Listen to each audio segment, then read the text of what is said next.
Sejam bem-vindos e bem-vindas ao Autoras da Manhã, um espaço dedicado a explorar os desafios das mulheres no trabalho, compartilhar novas perspectivas e estratégias para conquistar espaço e ampliar o protagonismo. Eu sou a Tami Freitas, especialista em educação corporativa, embaixadora delas e também da comunidade Autoras da Manhã. E como eu não ando só, e sim, muitíssimo bem acompanhada, estou aqui com a Lara. Lara, bem-vinda. Obrigada, Tami. Eu sou a Lara Silger, editora executiva aqui da MIT Sloan Review. E como vocês já sabem, a cada episódio nós recebemos verdadeiras autoras da manhã aqui no nosso podcast. Mulheres que são referências em suas áreas, que já deixam suas marcas na história e que contribuem para escrever hoje os futuros que desejam. Entre esses futuros está a ascensão de um jeito feminino de liderar em um ambiente corporativo onde ainda predomina um estilo tradicional de liderança. E claro que isso provoca profundas reflexões. Por exemplo, vocês sabiam que apenas 1 em 4 mulheres em cargos de liderança se sentem realmente líderes? E isso apesar de elas se destacarem em 17 das 19 competências essenciais de liderança. E isso é o que revela a pesquisa O Modelo Feminino de Liderar Negócios, que aqui a gente da MIT Sloan Review, desenvolveu aqui dentro de casa e que a gente acabou de divulgar aqui no portal da MIT Sloan Review. Enfim, temos muitos assuntos para falar sobre isso, Tami, e hoje temos uma convidada muito especial. É isso mesmo. Bom, essas e outras barreiras são o tema central da nossa conversa aqui. A gente vai falar também sobre as influências na construção da identidade social feminina, o papel das redes de apoio e a contribuição que as mulheres deixam nos negócios, como um complemento que pode ser justamente o que falta para acelerar os resultados das organizações. Bom, para essa conversa, a gente tem o privilégio de receber uma referência quando a gente fala em liderança feminina, e eu estou falando de ninguém menos que Ana Fontes, que é CEO da Rede Mulher Empreendedora, é vice-presidente do Conselho de Administração do Pacto Global da ONU Brasil e chair do Brasil W20, grupo de engajamento do G20. Melhor até deixar para que ela mesma explique o que significa o chair aí tão elegante nessa fala, né? Bem-vinda, Autoras da Manhã, Ana. Nossa, que honra estar aqui com vocês duas para esse bate-papo. Essa nomenclatura do G20 é sempre muito diferente.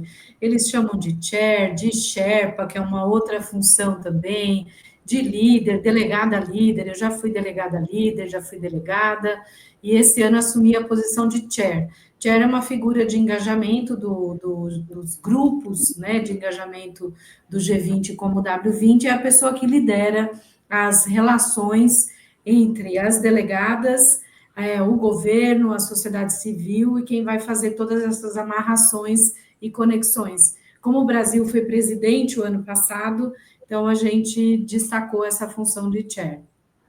Ana, eu queria muito entender quem é essa Ana Fontes, que trajetória você percorreu para você chegar e ocupar posições, né, e ocupar lugares de tanto protagonismo. Quem é essa mulher que hoje nos representa, né? E que orgulho. Olha, essa mulher, assim, é uma mulher de 58 anos, sem nenhum problema com a idade, super tranquila em relação a isso. Eu sou nordestina, nasci no sertão de Alagoas, numa família de 10 filhos, né? Meus pais tiveram 10 filhos, olha que divertido. Eu sou a 8ª dos 10. Então, nunca teve monotonia na minha família, jamais, jamais. E não tem até hoje. É uma família muito pobre, era muito, muito pobre, e a gente saiu de Alagoas e veio para Diadema. Eu cresci em Diadema, então eu nasci em Alagoas, com 4 anos a gente migrou para Diadema, que na época era considerada uma das cidades mais violentas do Brasil, né? Mas o que fez transformação para a gente, o que mudou a minha jornada foi a educação, foi conseguir estudar. Eu estudei escola pública. Naquela época, a escola pública era muito diferente do que a gente vê hoje, né? A escola pública era muito, assim, tinha uma qualidade na educação da escola pública, então era muito interessante.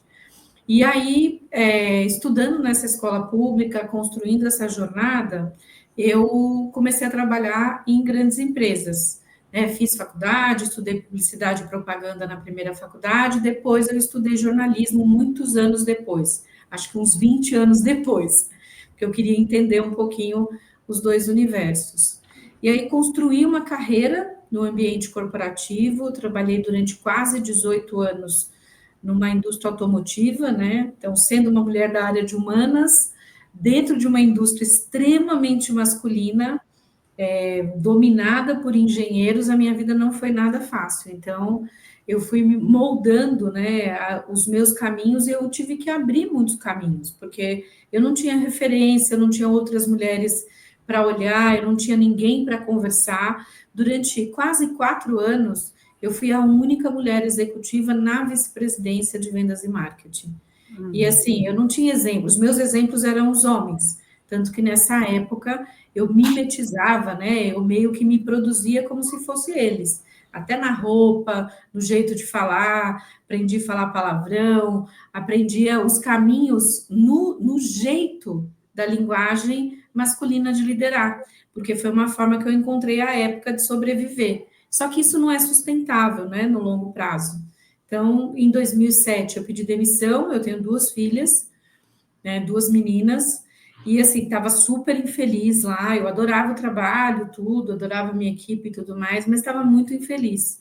Pedi demissão, e aí eu comecei a minha jornada como empreendedora, com uma jornada longuíssima de altos e baixos, e tá tudo bem, né, que é uma coisa que eu tenho falado muito para os empreendedores e para as mulheres especialmente, né? Tive um negócio que não deu certo, tive outro negócio que a sociedade não funcionou, e faz parte da nossa jornada, porque a gente tem aqui, especialmente no Brasil, a gente acaba não valorizando, né, essa jornada de falhas que fazem parte de quem nós somos. E aí eu resolvi, em 2010, criar a Rede Mulher Empreendedora, que é um movimento, né? Ela começou como um movimento, ela virou negócio depois, onde eu contava o meu dia a dia como empreendedora, e eu contava numa linguagem muito simples. Eu colocava o que deu errado, eu não falava o que era uma DRE. Imagina, eu falava, ó, a conta não deu certo aqui, as coisas não funcionaram, entrar, sair, organizar aqui não funcionava.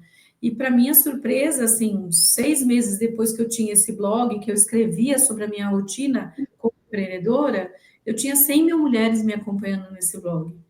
E aí foi o embrião, né, o começo da Rede Mulher Empreendedora. E aí eu entendi ali que milhares de mulheres como eu também empreendendo, a única questão é que elas não sabiam quem eram umas as outras. E a partir dali a gente começou a se conectar e começou a trabalhar umas com as outras. Então, resumindo mesmo, esse é um pouco da jornada. Sim, é uma jornada e tanto, né? E a gente sabe que tem um monte de sutilidades e, né, e coisas que vão fazendo a gente aprender, enfim, a se tornar, inclusive, quem a gente é hoje, né? E aí, pegando um gancho aqui, né, do princípio ali da tua história, né, da tua família, da tua criação, eu queria compartilhar que acho que desde a infância as meninas elas são muito incentivadas a brincar de boneca, brincar de casinha. Quase que parece que a gente está sendo preparada para cuidar, né? E aí quando a gente vai ver os jogos dos meninos, eles são com estratégia, eles estimulam a tomada de decisão, a resolução de problemas, de desafios. E eu acho que isso, além de frases que vão reforçando, né, como isso não é coisa de menina, vão criando algumas barreiras, eu vou chamar aqui de invisíveis, que desde cedo, ao menos no nosso inconsciente, vão limitando um pouco o espaço que a gente deve ocupar no mundo.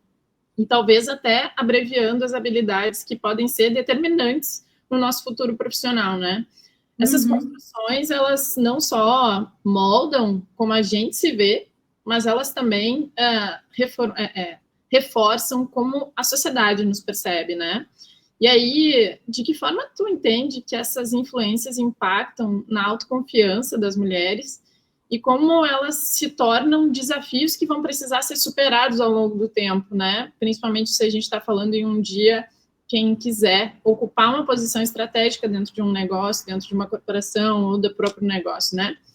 que tu acha que precisa ser transformado ainda para a gente reformular esse cenário? Nossa, só essa questão dava para a gente ficar 1 hora de podcast aqui conversando, né? Tem até um vídeo, se não me falha a memória, falando um pouco sobre essa questão de que meninos e meninas são criados para serem diferentes, né? E que as meninas percebem a diferença a partir dos 4 anos. Ou seja, até os 4 anos a gente ainda consegue, ali mesmo com a divisão dos brinquedos, a gente ainda consegue mostrar que as possibilidades são quase iguais para as duas, né? Para meninos e para meninas. E a partir dali é que a gente começa a ter todos esses estímulos dos brinquedos de menino, brinquedos de menina, os estímulos de elogios, né? As meninas são elogiadas pela aparência, os meninos pela força e pela inteligência. Isso vai construindo na nossa cabeça, né? Na nossa mentalidade, uma mentalidade de pertencimento a determinados lugares e colocam a gente em determinados lugares, né? Eu costumo falar que a gente é criada, nós meninas somos criadas para sentar de perninha fechada, para falar num tom de voz mais baixo e para servir as outras pessoas e para ser gostada pelas outras pessoas.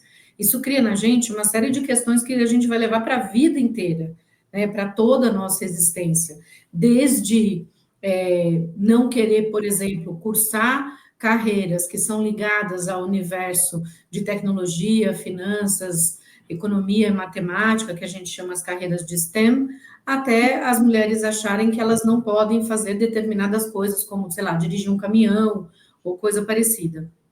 Então, como é que a gente muda isso, né? O que é bem complexo no universo atual que a gente vive. A gente muda isso com educação, né, mostrando desde cedo na educação familiar que meninos e meninas podem ocupar os mesmos espaços e mostrando também na educação escolar, porque a educação escolar ela é cheia de vieses, né, tanto que desde cedo a educação escolar meio que separa meninos e meninas ali em territórios específicos, né, até para a construção de carreiras e jornadas. Então, tem uma questão de educação muito pesada desde cedo. E aí, por que eu falo que hoje os tempos são complexos? Porque hoje, quando você fala educação de gênero, as pessoas já pensam em outras coisas, né? Porque se criaram mitos completamente sem sentido de que educar para o gênero é educar para ser o gênero sexual e não o gênero, a pessoa que a gente quer ser e as possibilidades que a gente quer ser. Então, como é que a gente muda? Primeiro, com educação. Segundo, com comunicação e educação da sociedade, porque se você educar a criança e a sociedade continuar massacrando essa criança, não vai dar certo. E eu vou usar um exemplo bem curto que aconteceu com uma das minhas filhas. Quando a mais nova tinha uns 7, acho que eram 7 anos, ela gostava muito de Star Wars. E aí ela veio para casa e falou: mãe, eu quero fazer o meu aniversário de Star Wars na escola. Falei, tá bom, vou comprar as coisas, vou ver o que a gente vai fazer. Passou uns 2, 3 dias, ela voltou e falou, mãe, não quero mais fazer de Star Wars. Eu falei, mas por quê? Você gosta tanto? Ela falou, não, porque as minhas amigas falaram que Star Wars é coisa de menino, não é coisa de menina. E aí eu falei, nossa, o que adianta eu fazer aqui dentro de casa, né? Falar para ela que ela pode tudo, falar que ela pode fazer o que ela quiser, se a educação na escola, né, o convívio ali vai falar para ela que ela não pode fazer isso. E aí conversei com ela, claro, e ela manteve de fazer Star Wars. E aí eu fiquei feliz. E foi muito legal, ela fez a festinha de Star Wars, ela queria a roupinha lá do Darth Vader, fez tudo o que ela queria. E foi muito bacana. Na semana seguinte, ela voltou e falou, mãe, eu tô chateada. Eu falei, o que aconteceu? Ela falou, agora todas as meninas querem fazer festa de Star Wars. E aí eu falei, tá aí, essa é a questão, entendeu? Assim, quando não está escrito que elas não podem, mas aí a construção social vai mostrando que a gente não pode, e aí elas vão assumindo que isso é coisa de menina, coisa de menino. Quando uma menina vai lá e quebra um pouco esse estereótipo, as outras olham e falam, ah, tá bom, eu posso fazer isso também. Eu gosto de Star Wars, mas eu não falava. Então, é nesse modelo que a gente tem que trabalhar, quebrar essas construções sociais de territórios masculinos e femininos. Ah, é muito simples falar. É fácil fazer isso? Dificílimo. Especialmente nesses tempos que a gente tem de pensamentos muito difusos, nos tempos de redes sociais, nos tempos de discussões de rua de cima, rua de baixo, quem é contra quem é a favor de quem, é muito difícil você tratar essas temáticas. Mas e com isso, o que a gente tem como consequência? A gente tem essas soluções que a gente pode aplicar, né, na educação, na comunicação, na mudança como a gente enxerga meninos e meninas. A comunicação tem um papel absurdo nisso. Quando você estuda, por exemplo, publicidade de 10, 15, 20, 30 anos atrás, é chocante os lugares em que as mulheres são colocadas. E isso vai reforçando todos os estereótipos. Então, mudar a comunicação, eu faço parte de um projeto que chama Alianças Sem Estereótipos, que é um projeto da ONU, que tem agências de publicidade, pessoas de comunicação, jornalistas, exatamente para combater estereótipos, tanto para as mulheres quanto para os homens, porque os homens também são prejudicados com isso. Eu já ouvi de muitos homens assim: eu quero que as pessoas saibam que eu cuido dos meus filhos, eu quero que as pessoas saibam que eu lavo a louça da minha casa, eu não quero que me coloquem só nesse lugar de homem durão. Então, assim, a sociedade como ela é hoje, ela é ruim para as mulheres, muito pior para as mulheres, mas ela também é prejudicial para os homens, porque coloca também em lugares que não são legais. Então, desculpa ter sido extensa na resposta, mas eu acho que é importante a gente colocar esses vários aspectos para a gente entender quais os caminhos, sabe? Perfeita, você abarcou vários temas aqui, um deles é o tema dos vieses de gênero, né? E eu queria trazer um pouco para isso dentro das empresas, né? Uhum. Se há espaço para que essas mulheres que ainda sofrem, né? Não passou, né? Na verdade, a gente continua tudo isso, que elas realmente têm a sua autopercepção bastante ainda sim, prejudicada, né? Assim, apesar de elas estarem ali nos lugares em que elas gostariam de estar, ainda elas vivem num espaço de dicotomia ali, né? Estou, mas não sou, né? E isso, claro, afeta a autopercepção, afeta a trajetória delas, afeta, inclusive, a influência delas no mercado. Então, o que falta, ou o que pode ser feito no meio corporativo para que essas mulheres possam estar, liderar de forma autêntica, né? Sem a necessidade de se encaixar em expectativas externas e que muitas vezes acabam limitando essas mulheres, né? Eu recebo, Lara, dezenas de mensagens até hoje nas minhas redes sociais, especialmente no LinkedIn, de mulheres que ocupam cargos executivos, que ocupam gerência, diretoria, tudo, e que têm essa sensação de que elas estão ali, mas elas estão o tempo inteiro como se elas estivessem tendo que pisar em ovos, e o tempo inteiro como se elas tivessem que estar olhando toda hora o que está acontecendo à sua volta, como se elas não pertencessem àquele ambiente. E, assim, esse sentimento, eu ouço e recebo essas mensagens de todos os níveis, mas quanto mais alto o nível, mais é difícil. Parece contraditório, né? Porque, a princípio, tem mais poder, como é que ela não consegue? Mas nos espaços de poder, quanto mais alto você vai, menos mulheres você tem. Mais solitário também, né? Exato, é mais solitário. Então, assim, existe um movimento há alguns anos que é muito legal, que é um movimento de trazer mais mulheres para os espaços de poder, né? Assim, como é que a gente faz para trazer mais, para colocar mais mulheres nesses espaços, para desenvolver as mulheres para esses espaços de poder? Tem muitas alternativas que as empresas têm usado, desde criar grupos de afinidade, projetos de mentoria para essas mulheres, né? Tanto para as mulheres quanto para os homens, fazer com que essas mulheres sejam consideradas para as funções, porque um passo importante é que elas sejam consideradas. Outro dia eu fiz uma pergunta para um CEO, e deixou ele bastante incomodado. Eu falei assim, porque toda grande empresa tem um projeto de sucessão, principalmente para os cargos C-level, mas para boa parte dos cargos executivos. E eu perguntei para esse CEO quantas dessas pessoas em cargo de sucessão eram mulheres. Aí perguntei primeiro nível e foi chocante, não tinha nenhuma mulher no plano de sucessão desses executivos C-level, no caso desse CEO que eu falei. Eram 9 C-levels, nenhum dos 9 tinha uma mulher sendo preparada para a sucessão. Porque a pergunta dele era como é que eu melhoro isso?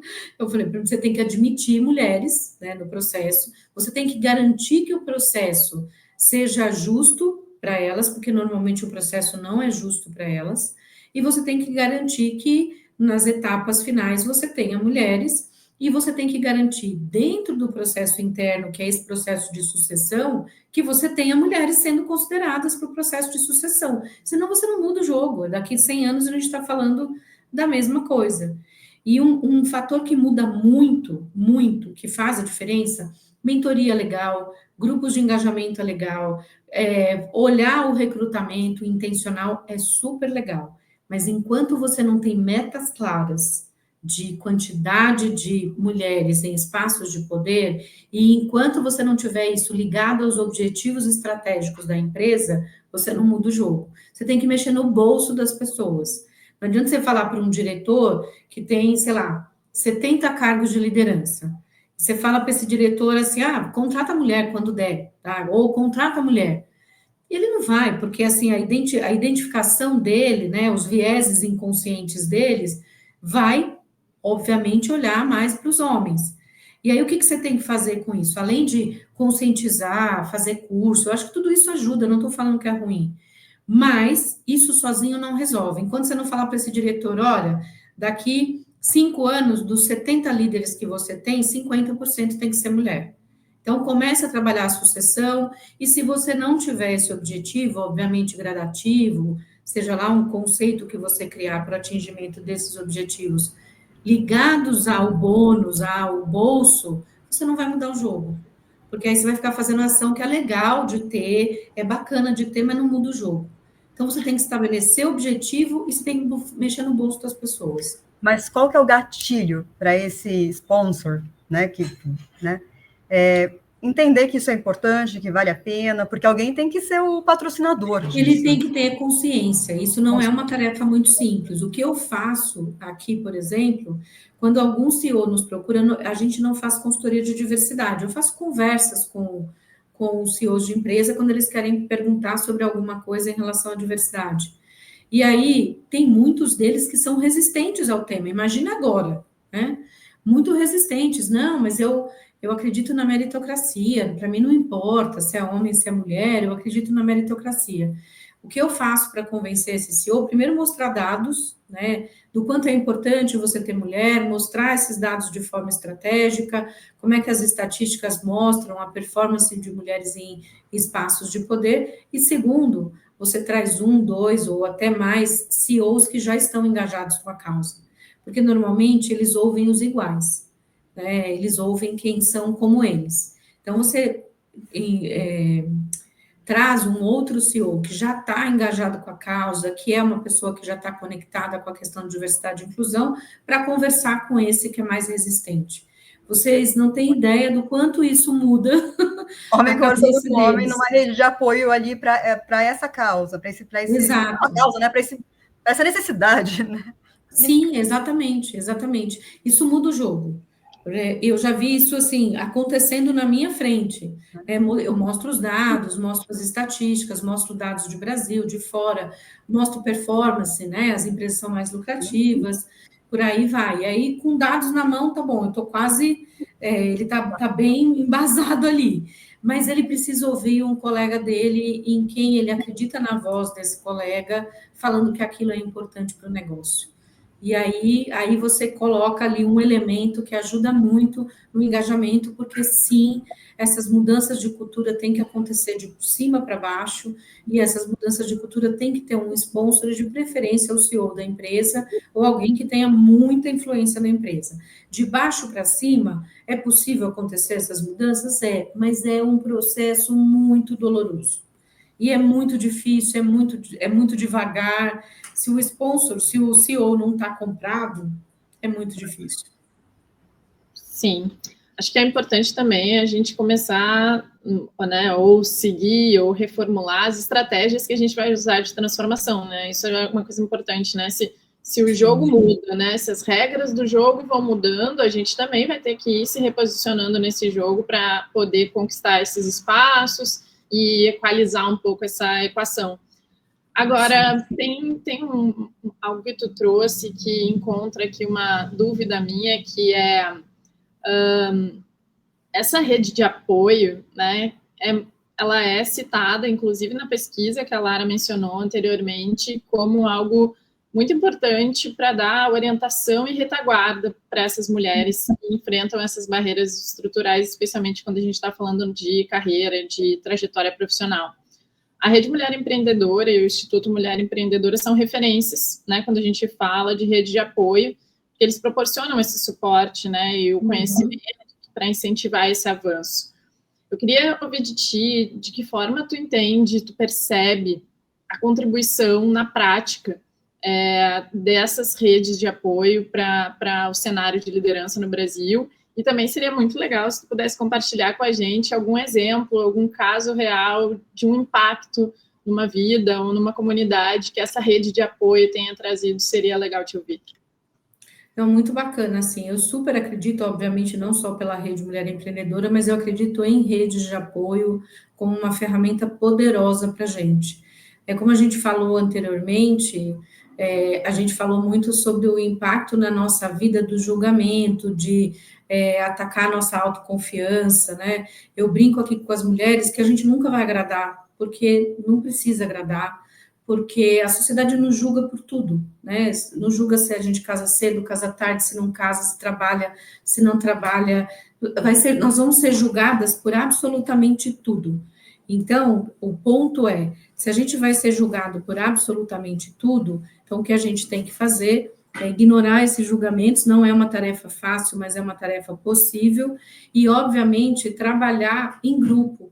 A diferença que faz quando você tem outras mulheres e outras pessoas, inclusive homens, te ajudando nesse processo, é absolutamente transformador. Aqui na Rede Mulher Empreendedora, a gente trabalha com mulheres que ou empreendem ou querem empreender. O que a gente percebe dessas mulheres é que acesso ao recurso financeiro é difícil, conseguir conciliar essa questão das atividades de casa, a economia do cuidado, que a gente chama, isso tudo é muito penoso e as mulheres sofrem muito com isso, sofrem com a culpa, sofrem com a sobrecarga, sofrem com as questões mentais, e isso faz com que a gente dá um passinho para frente de 10 passos para trás. Então, ter uma rede de apoio que uma outra mulher, no momento mais difícil, vai te ajudar e vai te conectar e vai te abrir porta e vai te dar uma palavra amiga quando você precisa, faz uma extrema diferença. Eu, pessoalmente, já passei por isso inúmeras vezes. Muitas vezes eu tive vontade de fechar o negócio, muitas vezes eu tive vontade de não continuar, e o que me fez continuar foram mulheres que seguraram na minha mão e falaram, não, olha, te acalma, vamos buscar esse caminho que as coisas vão funcionar. Ou então, olha, eu vou te apresentar a tal pessoa. Ou então, olha, esse conselho aqui que eu vou te dar vai te ajudar. Então, é esse o processo da rede de apoio, que ajuda mulheres, assim, nós temos hoje na rede quase 3 milhões de mulheres. Então, assim, usar exemplo é sempre uma loucura. Mas um exemplo bem didático é uma mulher lá em Belém, que chama Maria. Ela faz din-din, que é aquele sorvete num saquinho, tipo sacolé, chup-chup, a gente tem vários nomes no Brasil, né? Que é uma coisa bem engraçada também. E ela estava fazendo esse din-din, ela fazia de frutas típicas lá, gourmet, né? Porque para adicionar um pouquinho de valor no produto dela, e ela vendia num isopor, que causava muito, assim, dava um cansaço, né? Porque é pesado, e ela ia com a filha dela vender. E aí ela participou de um programa nosso que dava a mentoria para ela, ajudava ela melhorar ali o negócio, e ela foi uma das premiadas com um recurso que a gente deu, que é uma microdoação de R$2.000. Então, ela teve a mentoria de uma outra mulher, ela recebeu a microdoação, e aí um tempinho depois a gente conversou com ela estava visivelmente emocionada, e ela usou o dinheiro para comprar um carrinho de sorvete. Pode parecer muito simples para quem está ouvindo a gente, pode parecer uma coisa muito boba. Mas, assim, o carrinho de sorvete fez uma diferença gigante, porque ela não tinha mais que carregar, ela conseguia levar uma quantidade maior de din-din, e mais do que isso, a filha dela entrava, via aquele carrinho de sorvete ali com uma certa brincadeira. E aí ela conseguiu manter o sorvete melhor, o din-din melhor, né? Ficou mais durinho, porque ficava conservado melhor. Ela conseguiu vender mais, ela participava de eventos e ela mudou financeiramente a lógica dela, né? Por conta desse apoio que ela teve. Não foi só o apoio financeiro, de ter a mentoria, de conversar com outras mulheres. Ela fez o pitch dela, que a gente fala, né? O pitch dos negócios. Então, esse é o poder de uma rede de apoio. É de você, de fato, conseguir fazer com que a tua trajetória seja ali corrigida, ajustada, você recalcule a sua rota quantas vezes você quiser. E eu tenho mulheres aqui hoje que têm negócios, desde exemplos como a Maria, até mulheres que têm negócios que faturam 10 milhões por ano. Eu tive uma empreendedora um tempo atrás, eu não vou falar o segmento, porque senão dá para identificar. Ela teve um problema que é muito comum, que é o negócio dela ficou muito grande, ela estava faturando uns 10 milhões por ano, e o companheiro dela não estava sabendo lidar com essa situação, desse sucesso dessa mulher. E esse companheiro não estava conseguindo, ele queria o divórcio, porque ela estava com grande exposição na mídia, e colocou ela na parede. E ela, assim, num primeiro momento, ela falou: olha que coisa louca, parece muito absurdo o que eu estou falando, né? E ela falou: olha, eu não quero mais ser exposta, não quero mais exposição do meu negócio, porque meu companheiro não está sabendo lidar com essa visibilidade que eu tenho. E o que a gente fez? A gente sentou com ela, fez uma mentoria, obviamente respeitamos o momento dela que ela queria ficar mais reclusa, mas continuamos fazendo apoio para ela em todos os sentidos. E aí eu vou entrar com uma pergunta aqui para você, né? Porque a gente fala sobre esse desenvolvimento da mulher que quer liderar empresas, da mulher que quer empreender. A gente pensa que gestão, né? Aprender sobre gestão, aprender sobre liderança é suficiente, né? Para assumir essas posições. Mas a Rede Mulher Empreendedora e o Instituto Mulher Empreendedora mostram que é necessário ir além, né? E desenvolver também habilidades socioemocionais, como vocês têm feito. E eu queria saber que habilidades socioemocionais são essas e por que elas se tornaram diferenciais na trajetória das mulheres, dessas 3 milhões de mulheres, né? Eu queria que você contasse um pouquinho sobre isso. Não, é muito bacana, Lara, porque, assim, há alguns anos atrás, a rede fez 15 anos esse ano. A gente ensinava as mulheres a como abrir negócio, CNPJ, como vender, né, como cuidar das finanças, na perspectiva do negócio. E a gente via que as coisas não mudavam para a maioria delas. Não, elas não saíam do lugar. E aí a gente foi entender isso há uns 10 anos atrás. Que, assim, se a gente não ensinasse para elas habilidades que nós não somos ensinadas porque somos mulheres, elas não iam conseguir passar essa etapa.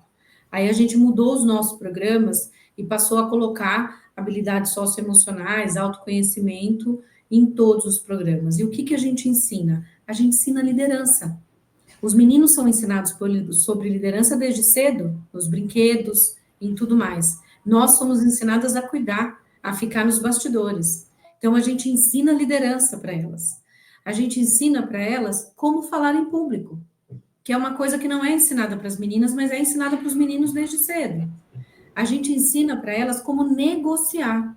A gente viu inúmeras pesquisas que mostram que as mulheres negociam pior tudo, o salário, né, o preço. A gente teve casos aqui emblemáticos, que eu até fiz vídeos sobre isso, de mulheres, nós fizemos, acho que faz o ano passado, a gente tem que bater nessa tecla sempre. Nós fizemos uma cotação de um trabalho de tradução. Eu vou dar esse exemplo porque ele é muito claro do que a gente tem que ensinar. A gente fez uma cotação de um trabalho de tradução aqui para a própria rede. E, obviamente, a gente só contrata mulheres.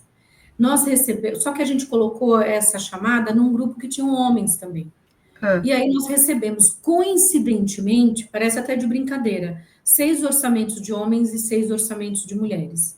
Os 6 orçamentos de mulheres eram 50% menores do que os orçamentos dos homens, em média.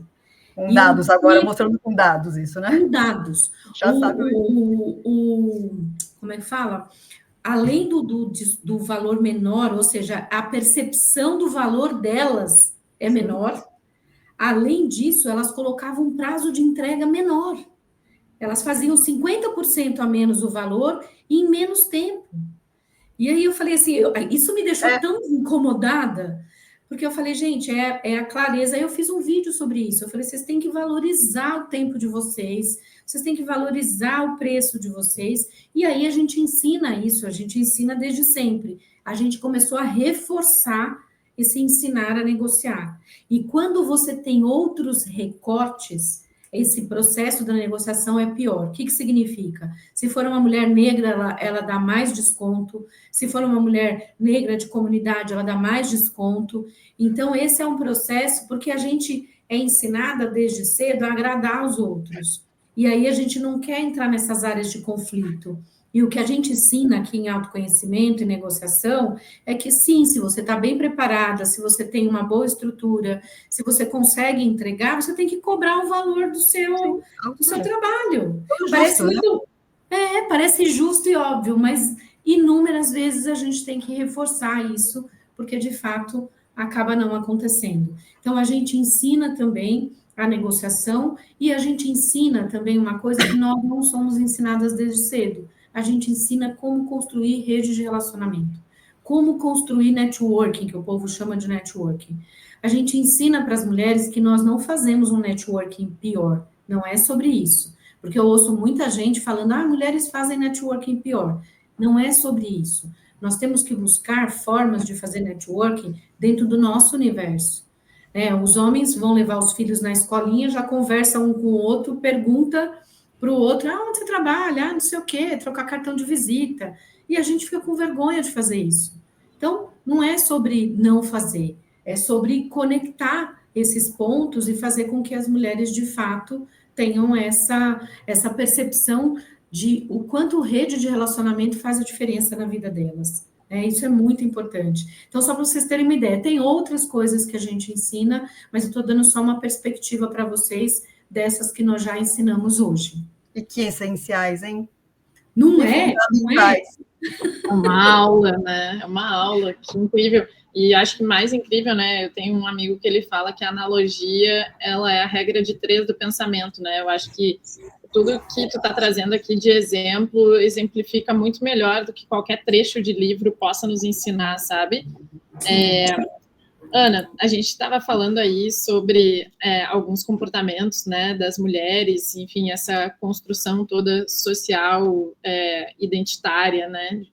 E aí eu fico observando que na nossa pesquisa apareceu também como competências quase natas, assim, do jeito da mulher de trabalhar, que a gente pode destacar aqui 3 delas, né, entre outras que a Lara também comentou, que é colaboração, visão holística e integridade. Esses dados também mostraram que as equipes que são lideradas por mulheres geralmente são mais inovadoras e apresentam um nível melhor de engajamento. Uma dor que, para mim, que converso com RH e com gestor todos os dias, relatam quase sempre ter. E aí eu fico pensando, né, se as empresas precisam disso, por que elas resistem tanto em abrir espaço para uma nova liderança nascer? E aí eu queria te perguntar, com a tua navegação de mercado, o que tu vislumbra num curto prazo para que as empresas percebam o quanto antes como essas habilidades podem ser diferencial competitivo de negócio mesmo, né?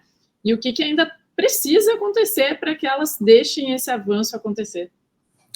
Então, na verdade, assim, as empresas são majoritariamente lideradas por homens.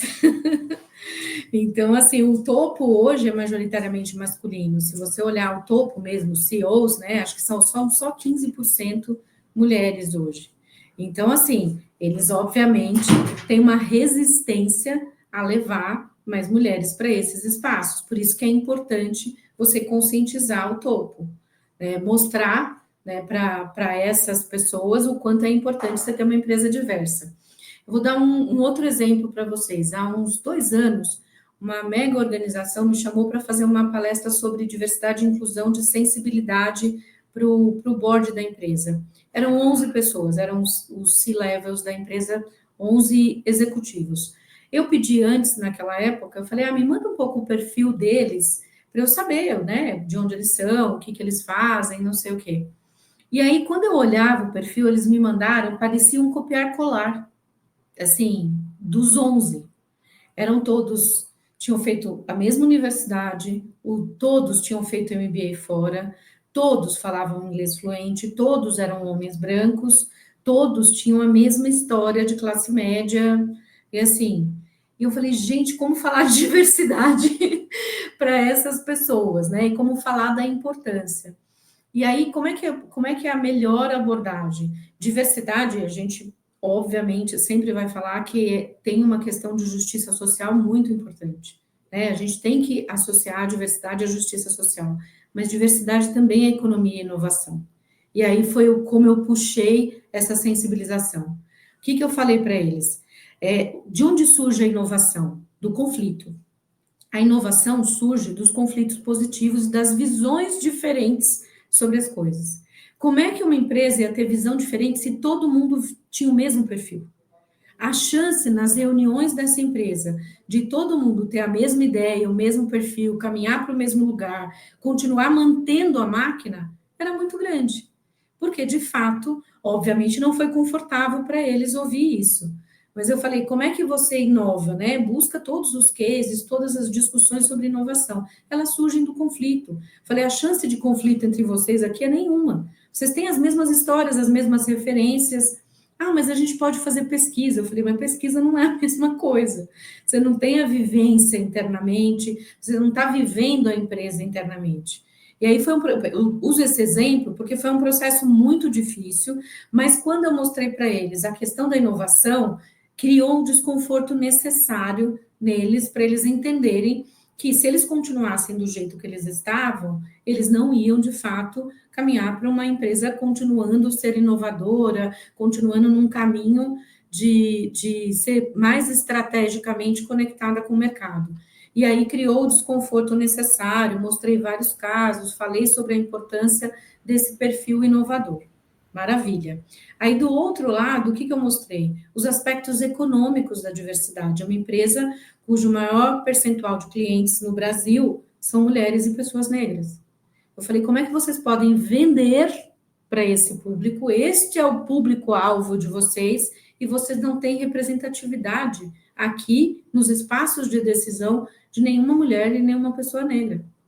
Qual a chance de vocês terem ideias absurdas que não têm conexão nenhuma com o mercado, porque vocês não têm ninguém aqui para debater com vocês? E aí foi o segundo aspecto que eu consegui, né, criar desconforto, mas um desconforto de forma bastante estratégica, porque é importante a gente ser estratégico nesses momentos. E aí, para terminar, eu mostrei para eles o perfil que os maiores especialistas do mundo falam que são os melhores perfis de liderança. Desde o Simon Sinek, tem gente que chama Simon, tem gente que chama Simon, vários especialistas em liderança colocam algumas características que são características que devem ser valorizadas na liderança das empresas. Quais são essas principais características? Visão sistêmica, trabalhar de forma colaborativa, ter uma liderança mais compartilhada ali, né? E, assim, tem N outras, eu não vou lembrar todas de cabeça. Mas o que eu mostrei para eles? Que essas características, obviamente, tem homens que têm essas características, mas elas são encontradas com mais facilidades em perfis de mulheres. E, assim, aí eu juntei tudo isso e falei, tá aqui, ó, diversidade é importante, é justiça social, mas é negócio, é estratégia, é inovação, é economia. Então, quando você leva para esses aspectos e para esse lado, fica parecendo até meio bobo eles não quererem contratar mulher ou eles criarem essas barreiras. É fácil fazer esse processo? Não é fácil. E aí, assim, nós ficamos no debate lá para discutir, para eles criarem um plano de ação para ter mulheres sucessoras desses 10 caras que eram copiar-colar, deles pensarem no processo de mentoria, de olhar as mulheres que eram diretoras porque eles eram vice-presidentes, enfim. Eu estou usando esse exemplo, Tami, porque eu acho que esse exemplo define muito como é que a gente pode quebrar as resistências. Como é que fala? As resistências estão aí. Eu, particularmente, sou fã e acredito no processo de políticas afirmativas. Tem gente que não gosta, Outro dia eu escrevi um artigo sobre isso no meu LinkedIn. De onde tiraram a ideia de que política afirmativa como cotas é para selecionar pessoas que não têm as qualidades? Na verdade, cotas é simplesmente para você dar oportunidade para uma pessoa que tem as qualidades, mas não seria considerada por conta de vieses inconscientes. Então, esse é o ponto, sabe? Então, eu acredito muito nesse processo de políticas afirmativas, sejam elas quais forem. Ana, ainda falando aqui de espaços de desconforto, eu vou jogar um pouquinho de mais pimenta ainda na nossa conversa. Porque talvez não seja só ter essas mulheres, ou né, ter essas pessoas né, ali dentro da empresa, é ter e garantir o seu protagonismo na função. É ter e permitir que elas tenham poder decisório né, sobre os rumos do negócio. Porque, por vezes, elas chegam ali ao topo, mas, como a gente falou, né, elas ficam isoladas e se sentem Sim. dessa forma, né? Enfrentam aí barreiras invisíveis, como a falta de apoio, a subrepresentação, além de acentuar nelas também essa sensação de que precisam novamente, constantemente, provar o seu valor. E aí a pergunta aqui, né, para a gente, outra, né, dos desconfortos, como que as empresas podem fugir da armadilha de tornar a presença da liderança feminina apenas uma presença simbólica, né, mas uma presença efetiva, duradoura e protagonista, de fato. Sim, eu acho que um ponto super importante é não levar esse assunto como um check in the box, sabe? Assim, eu preciso ter mulher. Aí põe uma mulher lá, põe uma token, um token, e assim, tipo, eu já tenho mulheres. Quando a gente fala de representatividade, a gente precisa ter representatividade de verdade, né? Não é colocar uma mulher. A densidade é importante também. Você precisa ter uma densidade para poder você gerar de fato as mudanças. Então, o primeiro ponto é esse, né? Não dá para você tokenizar as pessoas. Isso acontece nos ambientes corporativos, acontece em eventos, é muito comum. Essa é uma primeira coisa. Uma segunda coisa é você criar um ambiente interno que seja também confortável e amigável para essas mulheres. Eu não estou falando com isso criar um ambiente, porque tem gente que pensa assim, eu tenho que criar um ambiente fofo. Não, meu querido, você não precisa criar um ambiente fofo, você só precisa dar as mesmas condições, dada a diferença que essas mulheres têm na sociedade. Então, assim, um exemplo clássico disso, licença maternidade versus licença parental.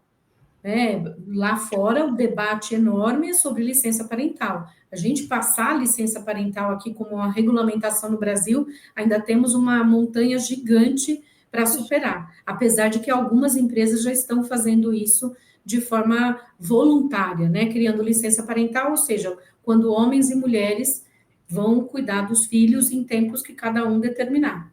Então, assim, essa é uma grande barreira, porque a mulher, a questão da maternidade é uma grande barreira. Você olha para as pesquisas e você vê que as mulheres somem dos cargos de liderança dos 30 aos 40 anos, que é quando elas vão ter filhos. Então, a questão da maternidade, ela tem que ser encarada pelas empresas como sendo uma questão.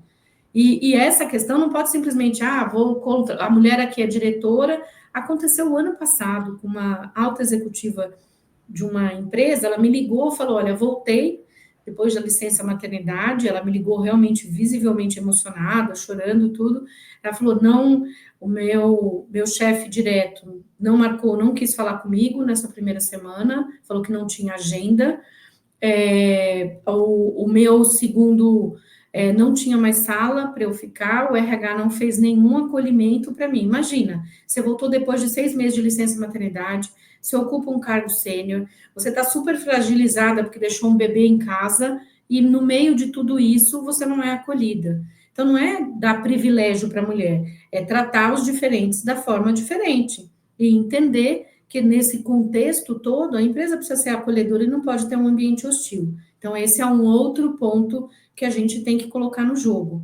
E tem um outro ponto, esse é um pouco mais sofisticado, ele foi estudado na época do caso da Marissa Mayer, que não sei se vocês lembram do caso dela. Ela era uma C-level do Google lá fora, e ela foi convidada a assumir a presidência do Yahoo na época.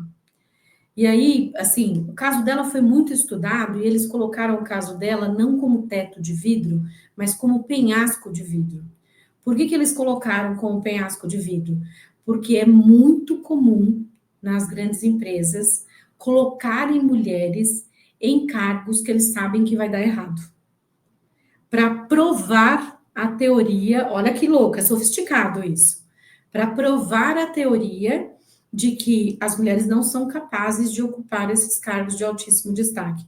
Tem o caso da Marissa Mayer, que é conhecido, mas tem N outros casos de funções que ali, nenhum homem queria assumir, porque é uma função que está num momento difícil, a empresa está perdendo, a empresa está sob crise, e é natural, né, dos homens colocar uma mulher ali para meio que provar. É sofisticado, mas a gente já tem estudos lá fora que mostram isso com uma frequência enorme. Então, esse é um outro ponto. Não adianta você trazer a mulher e colocar ela numa função sem ela ter apoio, sem ela ter apoio dos pares, sem ela ter o devido preparo para aquela função, porque você vai estar mais prejudicando do que ajudando, entende? Então, tem uma certa sofisticação ali, mas é importante. Em vez de fugir da armadilha, a empresa é criar a armadilha para a mulher. Gente, eu já vi isso inúmeras vezes aqui no Brasil, inúmeras vezes. Pessoa assumir, ficar 4, 5 meses, e aí depois ouvir, você tá vendo, ó, a mulher não deu conta, não conseguiu. Nenhum homem daria conta daquilo do jeito que ela foi colocada lá. Mas é uma forma de reforçar estereótipo, né? Sim, uma ideia que nasce para dar errado, né? Exato, propositadamente para dar errado. Sim. Ana, eu podia morar nessa conversa. Eu tô achando incrível, tá? Nossa, eu já pensei em tanta coisa, já anotei tanta coisa, tem uma página aqui anotada. Mas, enfim, né, para respeitar algo que, inclusive, é muito caro para nós mulheres, que temos tantas responsabilidades, que é o tempo, e cuidar do teu tempo também, eu vou fazer aqui a nossa última pergunta para encerrar aqui a nossa conversa, mas antes eu queria te agradecer imensamente, porque é assim, uma fonte de sabedoria e uma clareza, né, na forma como traz essas respostas, incrível, assim. Mas, bom, acho que é um tema que eu não posso fugir dele. A gente está assistindo um movimento onde as empresas têm recuado muito suas iniciativas e os investimentos em programa de diversidade, de equidade, de inclusão. E isso se dá por pressão externa ou até por falta de resultado percebido. Uhum. E aí eu quero te perguntar, assim, nesse momento tão desafiador que a gente está vivendo em relação a essas iniciativas de diversidade, o que você diria para as pessoas que estão à frente dessas iniciativas, especialmente porque elas têm provavelmente enfrentado resistência dentro das empresas e do mercado para dar vazão a essas iniciativas? Como é que a gente se reforça para seguir nessa luta por equidade e também não só, né, de novo, a gente acabou de falar aqui que é uma estratégia, que diversidade é uma estratégia, né, tu trouxe, é uma estratégia de economia, de negócio, de inovação. Como é que a gente segue firme nessa luta de mostrar para as empresas que há um bom caminho? Sendo muito estratégicas, Tami, Lara. A gente tem que ser muito estratégica. Eu tenho falado sobre isso em todos os ambientes onde eu circulo. O que significa ser estratégico? Saber que lutas a gente pode lutar e que lutas a gente espera um pouco para poder a gente avançar. Né? A estratégia de vamos avançar aos passinhos, só não vamos deixar regredir o processo.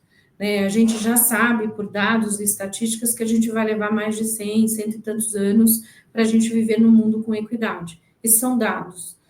Se a gente deixar esse movimento que está acontecendo hoje se avolumar e esse movimento, de alguma forma, afetar mais fortemente ainda todo o trabalho que a gente vem fazendo há anos, há décadas, que não sou só eu, muita gente veio atrás, muita gente plantou para a gente conseguir estar aqui hoje fazendo o que a gente está fazendo. Se a gente não for estratégico, a gente realmente pode ter muito problema nessa jornada, nesse desafio. E aí, mais uma vez, eu vou usar exemplo, porque agora eu estou assim, adoro usar exemplos, porque eu acho que é maravilhoso. Eu fiz um curso recentemente, a semana passada, em Harvard, e a metodologia deles de ensino é sempre teoria, prática, discussão. Teoria, caso prático, discussão. Então, acho que o exemplo ajuda bastante a gente entender. Eu estava nos Estados Unidos, não vou, obviamente, citar o nome da empresa, a gente estava fazendo um evento em parceria, W20, ONU Mulheres, e esse evento estava sendo realizado no espaço de uma empresa privada americana.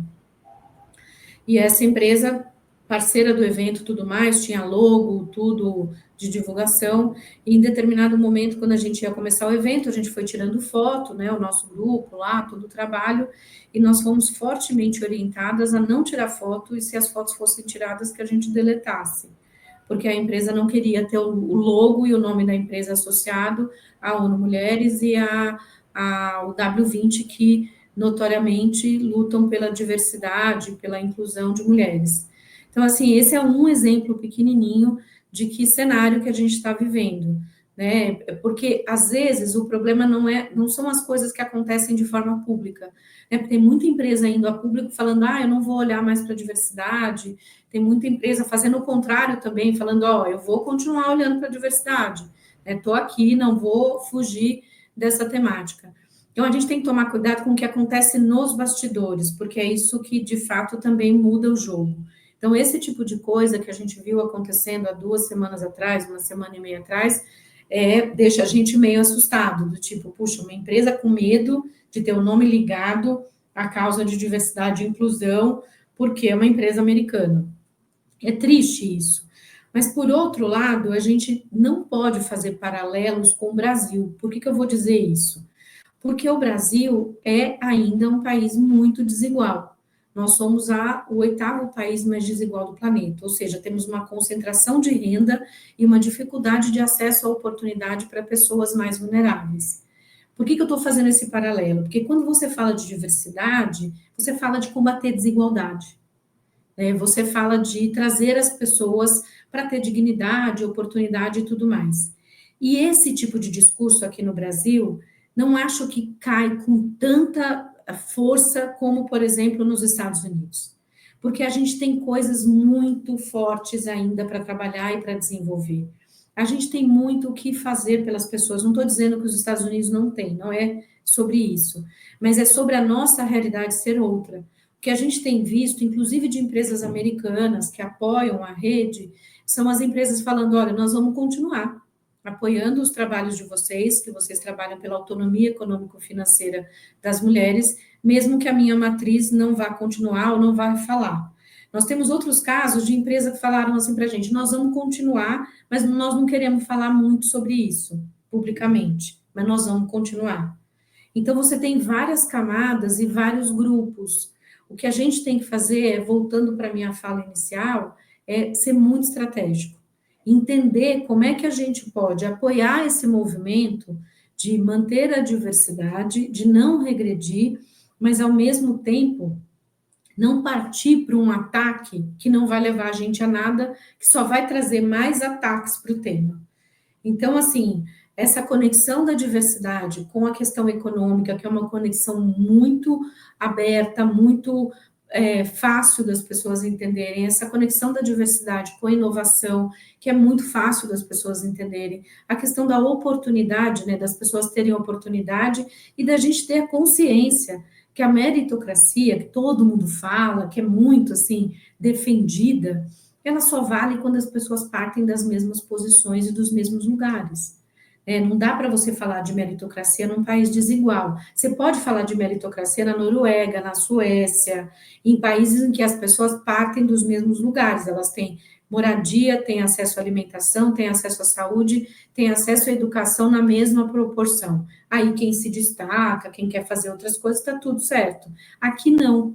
Aqui nós vivemos num país desigual. Então, a diversidade para nós tem uma importância muito maior. E eu tenho certeza, não estou sendo otimista boba, que as empresas têm clareza disso. Muitas delas só estão com medo, porque, obviamente, dependendo das condições que elas tiverem, da matriz, das discussões políticas, dos trabalhos, das questões geopolíticas, elas podem realmente sofrer sanções, especialmente nos Estados Unidos. Mas a minha percepção nós não vamos regredir, espero conseguir né, com todo o trabalho que a gente vem fazendo, com N outras organizações trabalhando junto, que a gente não vai regredir em relação ao tema. Talvez a gente caminhe um pouquinho mais lento, mas a gente vai continuar caminhando, essa é a minha visão para os próximos tempos. E aqui só um comentário, a MIT Sloan Management Review também está bastante empenhada nisso, por isso que a gente criou o Autoras do Amanhã, com muita informação de qualidade, pesquisas, para justamente embasar essas discussões. Inclusive, contar que a Ana Fontes participou, né, da nossa pesquisa, o modelo feminino de liderar negócios, uma grande contribuição sua, te agradeço também por isso, Ana. Obrigada. E, claro, te agradeço aqui pela presença, por compartilhar tanto conhecimento, compartilhar a sua experiência também conosco. É muito bom ter você aqui e certamente haverá outras oportunidades, Ana. Muito obrigada, mulheres. Adorei a conversa. Realmente, como a Tami colocou, eu ficaria algumas horas aqui, mas a agenda é dinâmica e super corrida, mas fiquei muito feliz com a nossa conversa. Muito obrigada, viu, pela oportunidade também. Obrigada. Agradeço também a Tami Freitas, agradeço também a Ana, que está aqui nos nossos bastidores, operando todas as máquinas aqui para a gente. E agradeço também a vocês, claro, que estiveram conosco até aqui. Os episódios do Autoras do Amanhã, vocês acompanham no nosso portal mitsloanreview.com.br, onde vocês também podem assinar a nossa newsletter, a newsletter do Autoras do Amanhã. E é isso, nos vemos no próximo episódio. Um beijo para todo mundo. Tchau!